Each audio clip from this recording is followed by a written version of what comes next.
চারটে গল্প শোনানো আছে আমার জীবনে। ওই চারটে গল্প যদি আপনি মন দিয়ে শোনেন, এটাই একদম গল্প বলবো, কোনো আর কথা বলবো। রাজি? শুনবেন? প্রথম গল্প, জেলা শাসক হচ্ছে কনফিউজ লোক। জেলা শাসক হচ্ছে কনফিউজ লোক। আপনি ভাববেন এবার জেলা শাসকই কনফিউজ, তাহলে আমাদের জীবনে কি হবে? আমি কেন বলছি আমি কনফিউজ?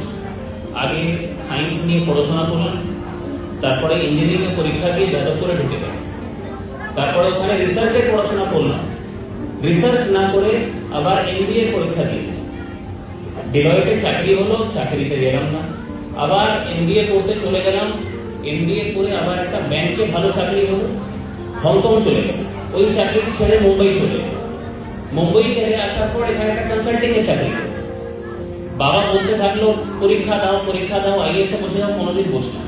হঠাৎ একদিন ইচ্ছা করলো পরীক্ষায় বসে আজকে জেলা শাসক হয়ে এখানে দাঁড়িয়ে গেছে। তো আমার মতো লোক যদি কনফিউজ থাকতে পারে কিনা, তাহলে আপনারা যদি একটু কনফিউজ থাকেন যে সায়েন্স নিয়ে পড়বো কি আর্টস নিয়ে পড়বো কি কমার্স নিয়ে পড়বো কি করবো, এটা কোনো বড় ব্যাপার না। সব বড় মানুষ জীবনে কনফিউজ থাকে। কোনোদিন এটা নিয়ে চিন্তা করবেন না যে আমি বুঝতে পারছি না আমি জীবনে কি করবো। নদীর মতো হবে, একদম ডান দিক বাঁ দিক ঘুরবে, কিন্তু সামনের দিকে এগোতে থাকে। কনফিউজ স্টেট শুধু তখনই অসুবিধা তৈরি করে যখন আপনি দাঁড়িয়ে থাকেন, আমি কিছুই বুঝতে পারছি না, কিছুই করবো। কনফিউজ থাকলেও এগোতে থাকবেন, কিছু না কিছু একটা চেষ্টা করতে থাকবেন, দেখবেন আপনার জীবনের শেষের দিকে সব ঠিক হবে। তো সায়েন্স পড়বো, কমার্স পড়বো, আর্টস করবো, এই চাকরি করবো, এই ট্রেনিং করবো, এটা নিয়ে যদি কনফিউজ থাকে, কোনো চিন্তার বেশি না। আমি জেলা শাসক হয়েও কনফিউজ হয়ে যাচ্ছি। 2 নম্বর, জীবনে পয়সা সবকিছু নেই, এটা অনেকজন বলে। শাহরুখ খান কি বলেছে?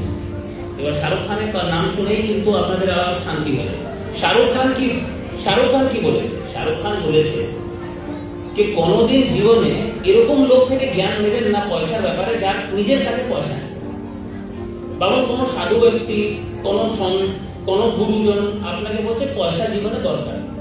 শাহরুখ খান বলছে এদের কথা শোনা করো। শাহরুখ খান বলছে আগে জীবনে পয়সা বানাও, তারপরে বুঝো, অর্জন করো, তারপরে বুঝো পয়সার দরকার আছে কিনা। তা আপনি বলবেন তাহলে আপনি কেন বলছেন? আপনি তো পয়সাওয়ালা লোক না, সরকারি স্যালারি আমরা জানি, খুব অল্প পয়সা। তাহলে একটু নিজের জীবনের গল্পটা বলি। 2010-11-তে যখন আমি প্রথম চাকরিতে ঢুকলাম, তখন আমার স্যালারি ছিল মাসে 3.5 লাখ, ট্যাক্স দেওয়ার পর। বছরে বলছি, মাসে 3.5 লাখ। এটা 2010-11 কথা বলছি। ওই চাকরি ছেড়ে এখানে যখন জয়েন করলাম তখন হাতে পেতাম 35,000 টাকা। 3.5 লাখ টাকা থেকে 35,000 টাকা। যখন প্রথমবার বসের কাছে গেলাম চাকরি জয়েন করার পর, বস বললো তুমি খুব ভালো ছেলে, তোমাকে আমি ইউএস পাঠাবো। তো আমি বললাম আচ্ছা ঠিক আছে, আমেরিকা যাবো, একটু আর নিজের প্রশংসা শুনে নি। বসকে বললাম আমাকে বস কেন পাঠাচ্ছ, এত ভালো ভালো ছেলে মেয়েরা আছে, ওদেরকে পাঠাচ্ছ না? বলে তুমি খুব সস্তা, তোমার মাইনে খুব কম। এটা শুনে এত খারাপ লাগলো কি জীবনে এত পড়াশোনা করে এসেছি, যাদবপুরে পড়লাম, আইআইএম আহমেদাবাদে পড়লাম, হংকং এ চাকরি করলাম, বস 1 মিনিটে বলে দিল কি তোমার জীবনের কি মূল্য, এইটুকু তো মাইনে পাও, তোমাকে যদি আমেরিকায় পাঠাই তুমি একটু সস্তা পড়বে। মানে এখানকার স্যালারি কম, ওখানকার স্যালারি ডলারের থেকে অনেক বেশি পাওয়া যায়। খুব খারাপ লাগে। ভাবলাম জীবনে এরকম কোনো কাজ করবো না যেটাতে 2 মিনিটের মধ্যে আমার স্যালারি দেখে তো বলে দেবে ছোট লোককে করো, আর কোনোদিন চাকরি করবো না, এটা ভালো। আমার বাবা আপনাদের বাবাদের মতোই খুব কড়া, কোনোদিন হাসতে দেখি, কোনোদিন স্মাইল করে। আমার কোনো কনভোকেশন হলো, কোনো গোল্ড মেডেল পেলাম, জীবনে যাই করলাম, কোনোদিন আমার কোনো রিপোর্ট কার্ড দেখে কোনোদিন নেই, এগুলো মা জানে। সবসময় কাজে ব্যস্ত।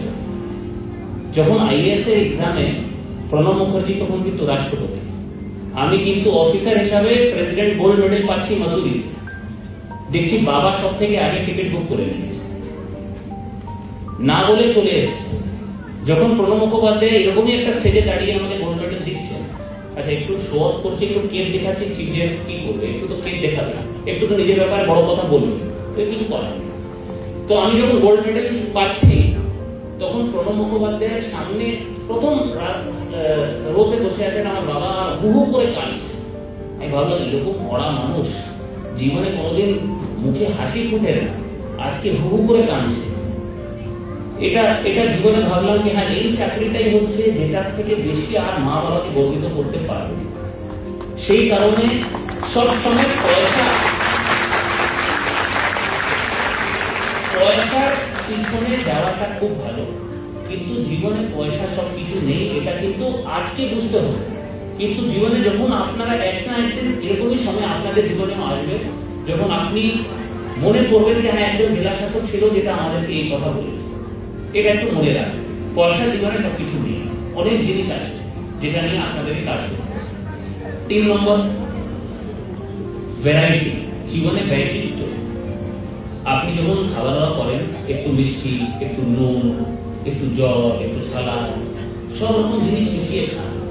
যখন পড়াশোনা করেন দেখবেন আপনাদের স্কুলে দিনে যে টাইম টেবিল ওর মধ্যে geography, history, games period, PT এসব মিলিয়ে মিশিয়ে দেওয়া।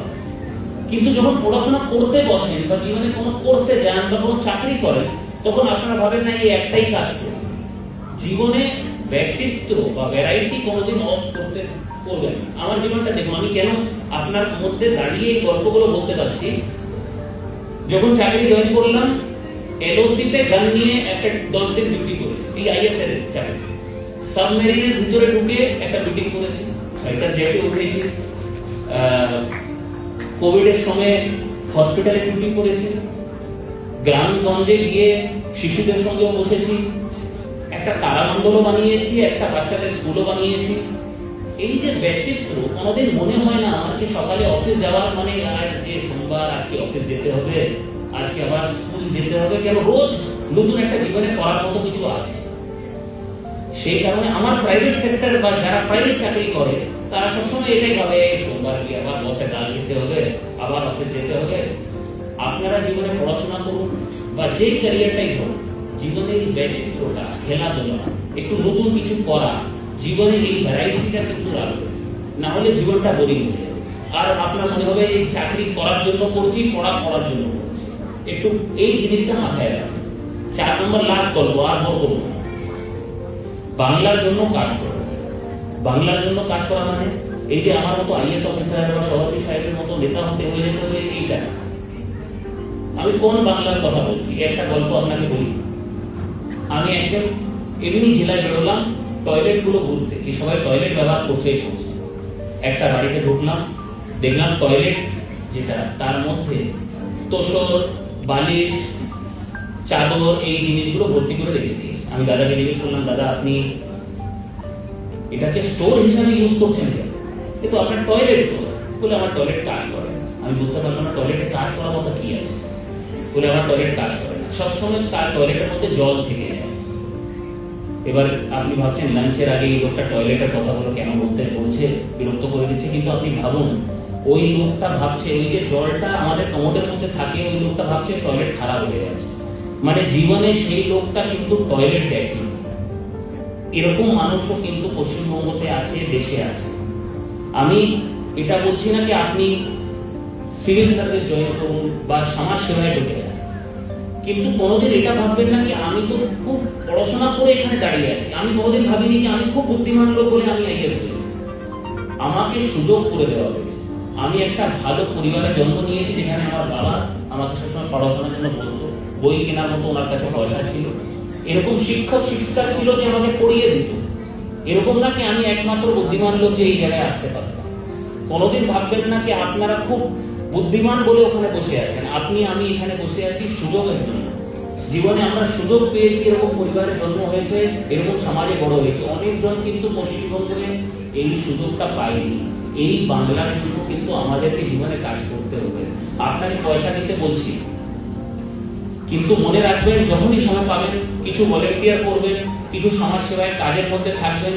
যদি কোনো পুরানো জামা কাপড় থাকে লোকজনকে অর্পণ করবেন। এই চেষ্টা প্রচেষ্টা যদি না রাখেন জীবনে, তাহলে আমরা বাংলাকে আর এগিয়ে নিয়ে যেতে পারবো। এটা কিন্তু মাথায় রাখবেন, বাংলার জন্য কিন্তু সারা জীবন কাজ করতে হবে। একবার রিভাইজ করিয়ে দিই, যেভাবে টিচার বলে কনফিউজ হওয়াটা খারাপ না। জেলা শাসকই কনফিউজ আছে, তাহলে আমি কনফিউজ কেন হব না?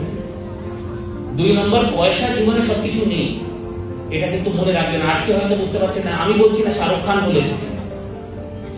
3 নম্বর, বৈচিত্র্য, লাইফে ভ্যারাইটি কিন্তু সবসময় মাথায় রাখবেন। আর 4 নম্বর, বাংলার জন্য কাজ করবেন। আমি বলেছিলাম কোনো রকম জ্ঞান দেবো না, বোর করবো না, 4টে গল্প বলবো, আমার গল্প এখানে শেষ। খুব ভালো থাকবেন, আমি সবসময় আছি, যদি কোনোদিন দেখা করতে চান অফিসে আমাকে পাবেন।